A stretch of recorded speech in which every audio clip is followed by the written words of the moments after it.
Começa agora o programa Transição, a visão espírita para um novo tempo.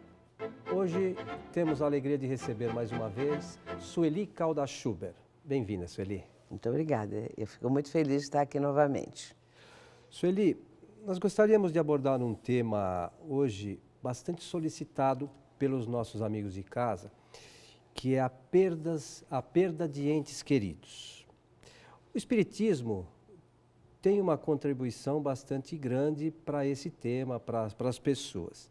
Mas o que você poderia dizer inicialmente sobre a morte, Sueli? Qual é a sua visão sobre a morte? A visão da doutrina. Nós sabemos que a doutrina espírita tem um esclarecimento muito pleno de esperança, de certezas também, para tratar desse assunto, morte. Inclusive, nós podemos dizer que até hoje ninguém morreu, se nós formos olhar a alma imortal. O que morre, que extingue, é o corpo físico, que se torna uma veste imprestável, mas o espírito, propriamente dito, prossegue a sua vida, não é? Pleno de vida. E por isso nós podemos dizer, quem é que morre? Ninguém. As pessoas não morrem, o ser humano não morre. Morre, se extingue o corpo físico. Esta é uma frase muito interessante, até hoje ninguém morreu, de Humberto Roden. E eu tenho muito, assim, lido os livros dele já há muitos anos e gosto dessa frase porque ela expressa realmente uma realidade. As pessoas imaginam que com a partida de um ente querido, ou a morte, digamos assim, cessou tudo, que não se tem mais esperanças, que não mais se encontrarão, que aquele sentimento de amor, tudo aquilo que foi vivenciado estaria também morto, extinto, nada seria recuperado. Entretanto, a doutrina espírita veio mostrar e comprovar que a vida continua. Nós podemos falar isso durante toda a nossa conversa desse programa, porque realmente temos que, aos poucos, ir mostrando essa visão da doutrina para que esta perda, chamada perda, seja apenas um tempo de distanciamento, como alguém que viajou para longe, para um outro país. É isso que a doutrina espírita nos mostra. Mas mesmo assim, mesmo para os espíritas, vamos dizer assim, o desencarne dos seus entes queridos trazem uma certa tristeza, sobretudo para as mães, né? O que você teria a dizer para essas pessoas? Claro que é uma dor muito grande, porque a ausência da pessoa e muitas vezes a forma da desencarnação, como na doutrina nós usamos essa expressão, esse termo, com a desencarnação ou a morte daquela criatura amada, vai ficar um vazio muito grande. Para as mães, isso tem sido dito como a maior dor que existe. É como se uma parte da pessoa, de repente, desaparecesse. E mesmo para os espíritas, nós não estamos dizendo que os espíritas não têm sentimentos, não ficam com saudade, não sentem a falta da pessoa, sentem as mesmas coisas. Só que tem que, com o esclarecimento da doutrina, nós temos também uma esperança. Porque o Espiritismo abre essa porta de esperança, a certeza, sobretudo, de que nós vamos reencontrar com aquele ente amado. Nada ficou perdido, nem o sentimento, nem as vivências, experiências que foram vivenciadas na família ou no contato com aquela pessoa, tudo isso vai prosseguir. E, assim, de uma forma muito mais plena, porque nós somos espíritos, nós somos imortais. Morrer é voltar para o lar. O lar é lá, no mundo espiritual. Aqui é a passagem, aqui é um trajeto breve, é uma vida impermanente, a vida terrena, a vida física, e o lar é este realmente. Há uns 2 anos atrás, eu recebi uma mensagem de uma médica oftalmologista que desencarnou depois de uma moléstia prolongada, filha de uma grande amiga minha. E essa pessoa, esta médica, ela veio logo depois, talvez uns 4, 5 meses, enviar uma mensagem para a mãe dela por meu intermédio. Eu quero dizer que eu não sou Chico Xavier, não sou Divaldo Franco, não tenho essa faculdade de psicografia tão assim trabalhada que possa ficar trazendo notícias dos entes queridos para não abrir uma expectativa nos nossos telespectadores. Mas aquela mensagem, porque realmente uns elos muito intensos entre nós. Durante a enfermidade desta médica, eu apliquei passes nela muitas vezes, nós conversávamos e estabeleceu-se entre nós uma amizade, uma afetividade muito grande, que eu já tinha com a mãe. Então, ela mandou essa mensagem e, na certa altura da mensagem, ela diz assim: aqui não há essa correria que existe aí no plano físico. Aqui não tem isso de termos que correr, trabalhar e voltar para casa, porque o lar é aqui. Eu estou no lar, não preciso correr. Então, eu achei isso muito interessante e realmente começamos a pensar: o lar é o lado de lá. Nós aqui estamos só na passagem. Fazendo um aprendizado. Talvez. Um aprendizado, experiências, porque nós fazemos testes, digamos assim, aqui no plano físico. Infelizmente, o que nós vemos é uma dificuldade muito grande de a pessoa vivenciar de uma forma digna, nobre, elevada, aqui as experiências terrenas. Mas, com o tempo, a gente aprende. Mas o que acontece com o espírito após a morte?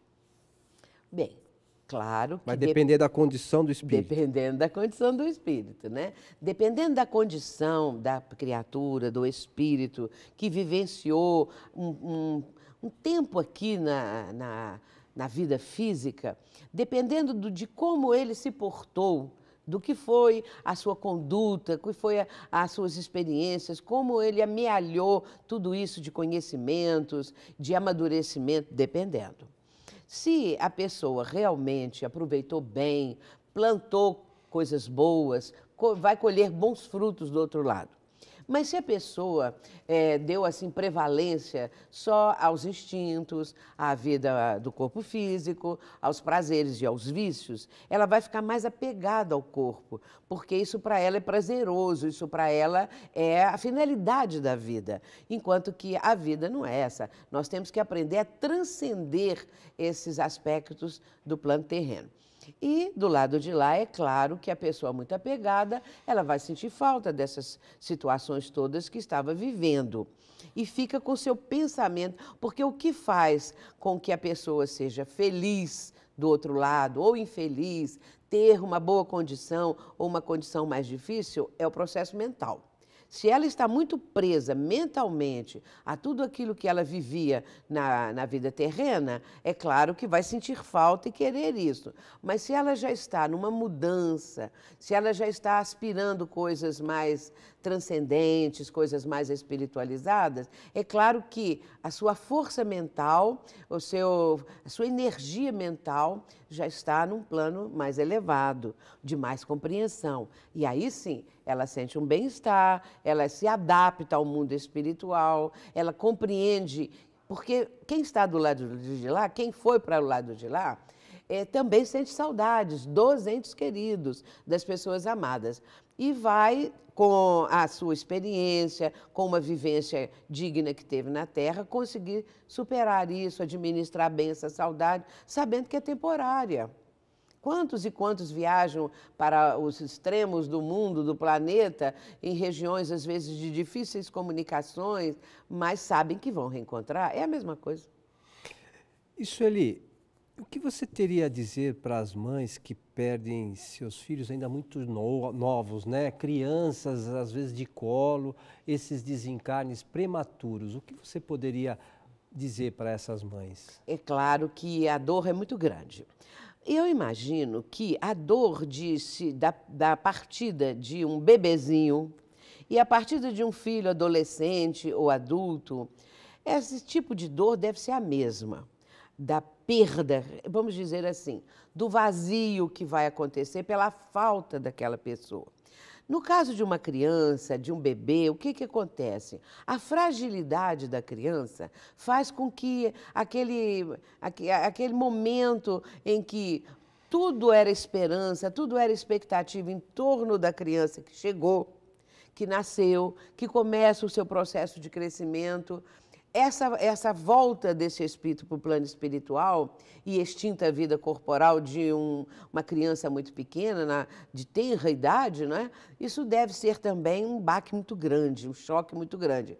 Porque há esse vazio. Todas as pessoas falam isso, é como se tirassem qualquer coisa de dentro delas, especialmente as mães, porque o período de gestação é um período assim muito entranhado entre mãe e feto e criança, não é? E espírito que está reencarnando. Portanto, deve ser assim uma dor muito grande. Mas nós podemos dizer para essas pessoas, dentro de tudo isso que a doutrina espírita esclarece, que é uma partida, uma separação momentânea.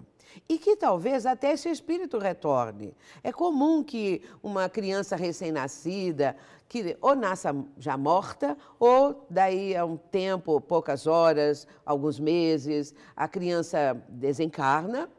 Pode ser que este espírito volte, pode ser que seja um complemento necessário de reencarnação por causa da situação anterior, da reencarnação anterior. Pode ser por isso. Nós estamos apresentando várias hipóteses, não é?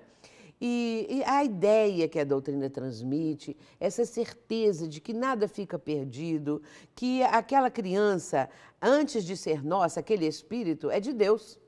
Nós estamos com eles por empréstimo de Deus. Criamos liames muito fortes, muito sólidos de amor com nossos filhos, com nossos entes queridos.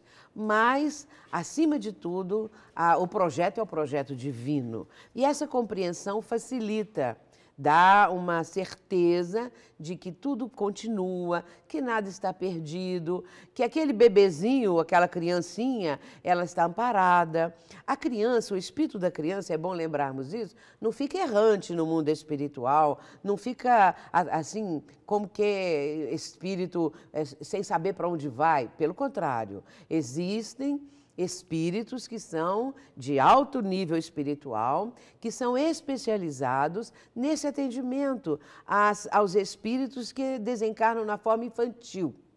Por quê? Porque psicologicamente eles se adaptaram, o espírito teve que se adaptar ao cérebro físico, com todas as limitações que um nascituro ou uma criança com um pouquinho mais de idade apresenta. O cérebro está ainda num processo todo de desenvolvimento. Claro que, desencarnando, o espírito está com o seu perispírito, que é o corpo fluídico do espírito, com a forma infantil. E toda a sua psicologia também, sentindo-se criança. É claro que ele vai precisar de um tempo para reverter tudo isso. Se for um espírito muito evoluído, consegue reverter em pouco tempo no mundo espiritual.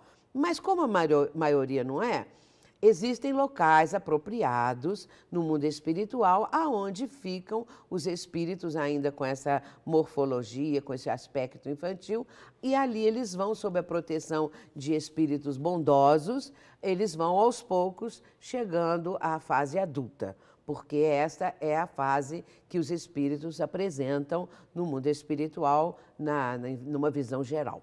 Então, eles lá no mundo espiritual também, eles passam por um, vamos chamar assim, amadurecimento espiritual para retornar à sua plenitude como espírito. Exato, é isso mesmo. É preciso que eles tenham um tempo, o espírito, que ele tem um tempo para se adaptar à nova realidade. Primeiro, quando ele vai reencarnar, ele tem que se adaptar a esse processo reencarnatório. Ele está no mundo espiritual e vai voltar para a carne física. O que acontece? Ele vai ter que ter uma psicologia toda ela adaptada para isso. Também ele vai ter uma miniaturização do seu perispírito. O perispírito é fluídico, então não é difícil imaginar que ele possa passar por esse processo, que é todo um processo mental, que é todo um processo também administrado pelos benfeitores espirituais, se a pessoa merece, não é? Porque existem aquelas reencarnações que são compulsórias, que são mais difíceis, mas mesmo assim são processos da reencarnação por automatismo. Mas, voltando ao caso do espírito que está recebendo esse amparo espiritual, ele vai reencarnar. E com isto, muda todo o quadro que ele vivia anteriormente. Estando aqui no plano físico, voltando para o plano espiritual mais cedo ou com mais tempo de vivência terrena, não importa. O que acontece é que no plano da infância ainda, no período da infância, ele vai ter que se adaptar para que possa, então, reverter tudo isso e entrar na sua fase adulta, mais amadurecido, com mais condições de aprendizado. Porque a vida no plano espiritual é uma vida de aprendizado. É uma vida em que nós não ficamos no ostracismo, que nós não ficamos sem ter o que fazer, pelo contrário, tem muita coisa. Não é? O trabalho é constante. Ninguém fica na praia. Essa é a boa notícia. Ninguém fica na praia sentado lá na cadeirinha, não, tomando uma cervejinha. Nada, de jeito nenhum. Tem trabalho como aqui, tem um trabalho de ordem espiritual, muito belo, muito intenso, e a própria pessoa o próprio espírito vai reconhecer que ficar parado é a pior coisa que existe. Sem ter o que fazer, já pensou, sem perspectiva, sem ter um horizonte novo, sem saber que pode progredir sempre. Vai ficar ali estacionado naquele ponto, é uma visão pequena, né, tacanha, mas a doutrina mostra uma amplitude de vida, não é? Vida estuante, que vai pelos tempos afora. Sueli, nós vamos fazer um rápido intervalo e já retornamos.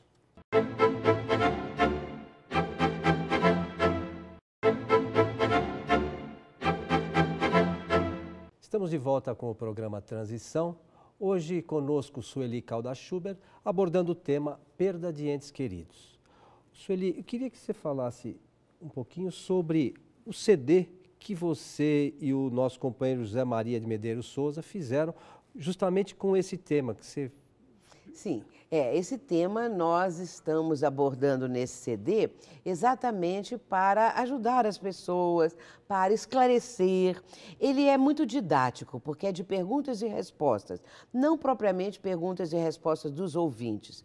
Perguntas que nós mesmos elaboramos, uma ou outra pergunta, um ouvinte ou outro também nos inspirou, porque é claro que a contribuição deles é muito importante.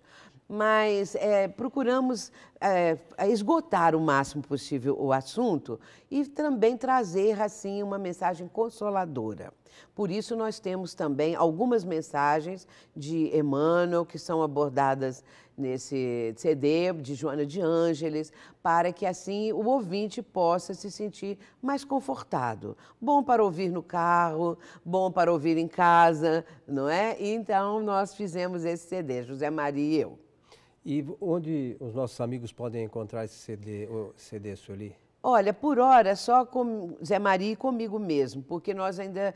Saiu agora, né, recente, e nós ainda não fizemos uma distribuição. Mas nós informaremos aos nossos amigos. Sueli, retornando aqui ao nosso tema, recentemente esteve nas telas o filme As Mães de Chico Xavier. O que você achou do filme?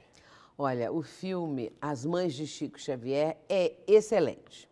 Eu sinto que o meio espírita não tenha correspondido quanto foi com o filme Nosso Lar. Perderam muito. O filme é muito bom. E o filme também traz uma mensagem contra as drogas, o suicídio. E isso é tão importante nos dias de hoje, quando nós vemos filmes tão violentos, ou tão, às vezes, eróticos, pornográficos, essas coisas todas. Um filme que fala de um tema desses e que apresenta o trabalho de Chico Xavier é algo notável. Já está nas locadoras. Quem não assistiu pode aproveitar e alugar o filme para poder... Ou comprar um DVD também, né? Sim, pois é. Exato. Ou comprar, melhor ainda. E também tem o livro, recém-lançado agora pela editora Intervidas, que o livro trata do filme, mas muito mais do que o filme. O livro é belíssimo, o livro é muito bem ilustrado, papel couché, o livro todo, e também traz as histórias verídicas das mães que foram interpretadas na tela. É um livro que deve ser também adquirido para que as pessoas possam ter uma noção de como funciona toda essa questão dos entes queridos. E o Chico Xavier, você teve muito contato com ele, ele psicografou muitas mensagens, mas principalmente no final da sua existência terrena, né, dessa última existência. O que você tem a dizer sobre Na isso? última quadra da vida de Chico, nós vamos encontrá-lo num trabalho diferente daquele outro que exerceu durante muitos anos. Mas ali ele estava atendendo as pessoas diretamente no trabalho consolador e esclarecedor. Porque o Espiritismo não apenas consola, ele esclarece. Claro que para consolar precisa esclarecer. Não adianta falar assim, morreu porque tem que morrer à vontade de Deus. Isso não esclarece nada. Mas que Deus, que vontade é essa que meu filho desencarnou de uma forma trágica, né? Ou isso ou aquilo.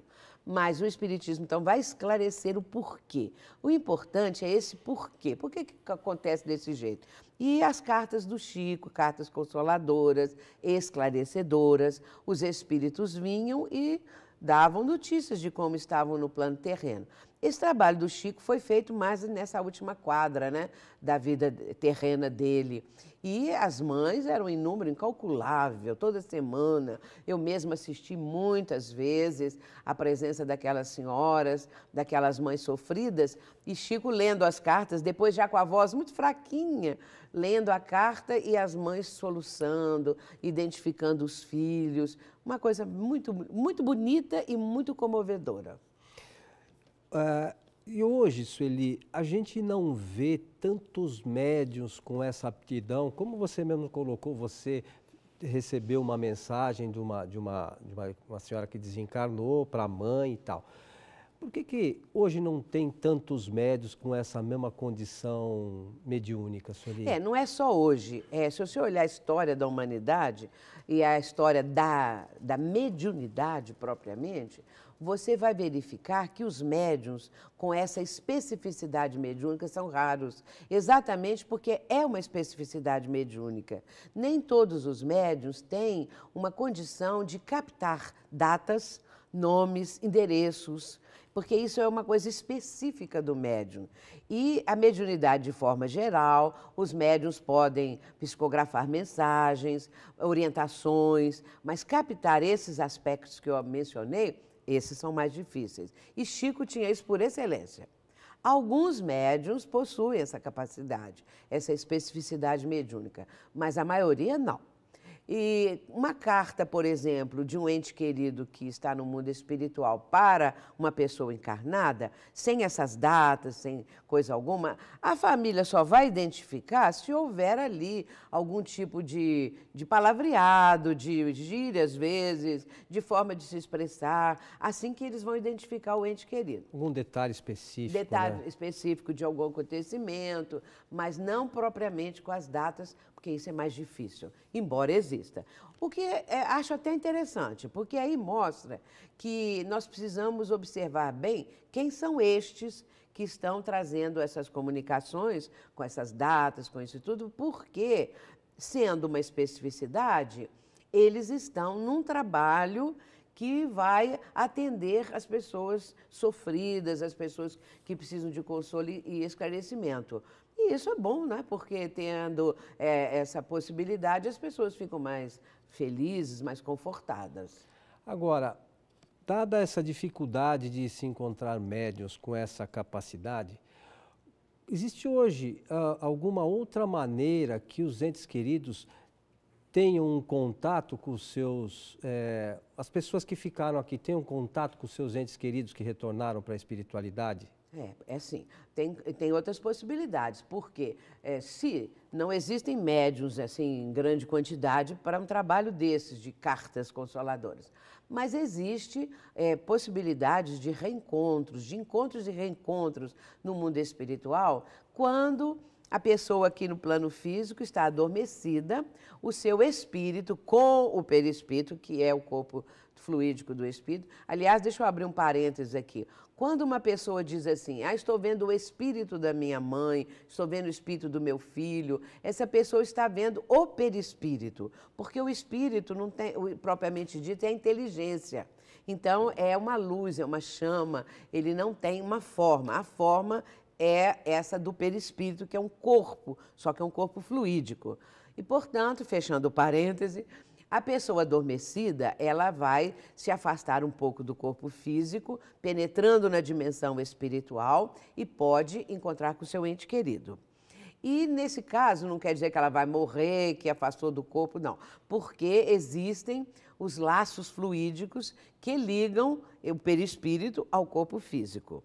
E hoje em dia isso até é mostrado em filmes, em livros, é chamado de cordão prateado, que é o último laço a ser desfeito quando da desencarnação.